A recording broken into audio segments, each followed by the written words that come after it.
Bruno, em entrevista ao Estadão, o ministro Edson Fachin, não Dias Toffoli, ao defender um código de conduta no STF, afirmou que ou nos autolimitamos ou poderá haver limitação de um poder externo, por parte de um poder externo. Como você vê essa afirmação do presidente da Corte, levando em conta que o próprio Fachin alegou que encontra resistência a um código de conduta dentro do Supremo Tribunal Federal? Boa noite, querido.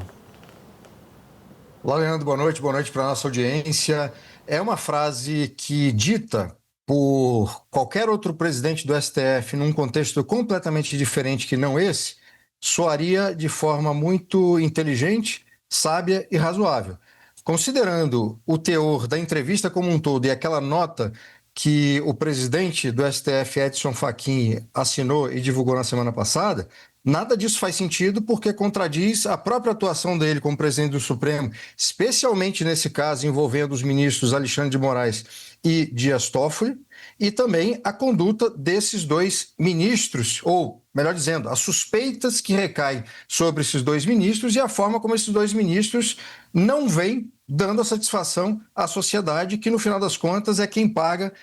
as contas, o salário supremo, enfim, a sociedade, nós da sociedade brasileira somos os verdadeiros patrões de qualquer servidor público, incluindo os ministros do Supremo.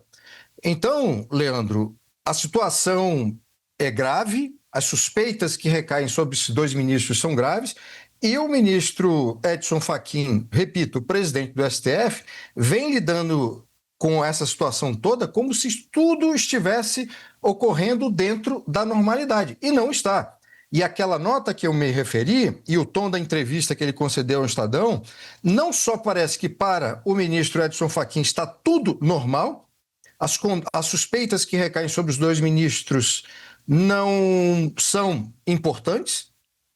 e quem critica o Supremo é um grande inimigo da democracia. Quer dizer, isso não faz o menor sentido. A entrevista do Edson Fachin teve um teor muito mais político do que jurídico, que é o que se espera de um presidente do Supremo, assim como a nota que ele assinou, defendendo Dias Toffoli e o Alexandre de Moraes, também tinha sua natureza política. Então nós estamos numa situação muito delicada, ainda mais delicada do que estava antes daquela nota, Leandro, porque agora, de maneira oficial, por meio do seu presidente, o STF, como um todo, como instituição, não vê qualquer problema nessas suspeitas e, de certa maneira, ou de todas as maneiras, concorda com esse tipo de